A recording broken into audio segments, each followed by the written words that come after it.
Au nom du Père et du Fils et du Saint-Esprit. Amen. Aujourd'hui, dimanche 30 juillet, 17e dimanche du temps ordinaire.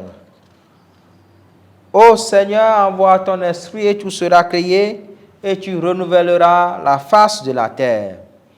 En ce temps-là, Jésus disait à la foule ces paraboles. Le royaume des cieux est comparable à un trésor caché dans un champ. L'homme qui la découvre le cache de nouveau. Dans sa joie, il va vendre tout ce qu'il possède et il achète ce champ. Ou encore, le royaume des cieux est comparable à un négociant qui recherche des perles fines.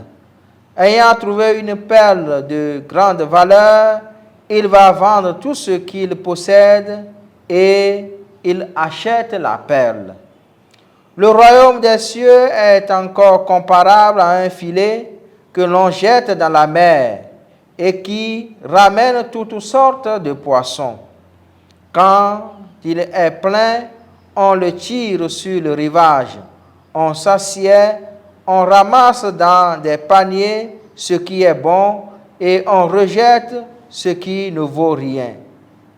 Ainsi en sera-t-il à la fin du monde.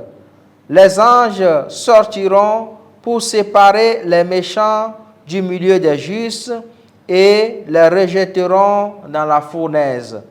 Là, il y aura des pleurs et des grincements de dents. Avez-vous compris tout cela? Ils lui répondent, oui. Jésus ajouta, c'est pourquoi tout scribe devenu disciple du royaume des cieux est comparable à un maître de maison qui tire de son trésor du neuf et de l'ancien. Acclamons la parole de Dieu. Louange à toi, Seigneur Jésus.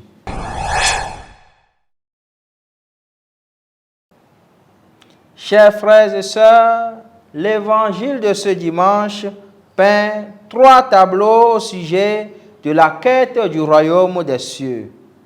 La chasse au trésor, le commerce de la perle précieuse et le tri des bons poissons.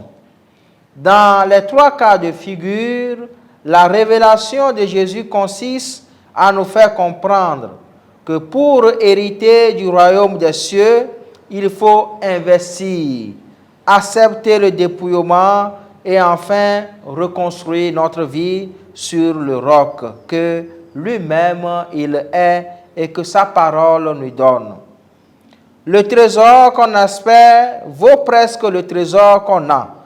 Voilà pourquoi le désir de posséder de plus grands trésors exige l'investissement, le sacrifice et le service.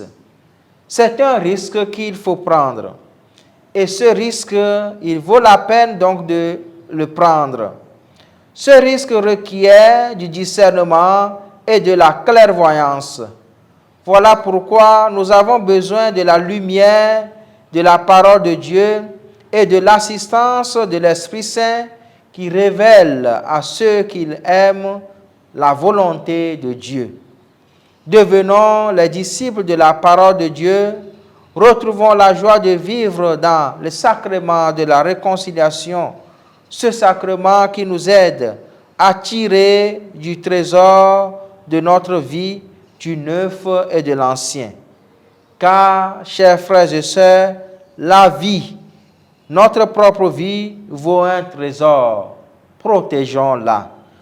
Au nom du Père et du Fils et du Saint-Esprit. Amen.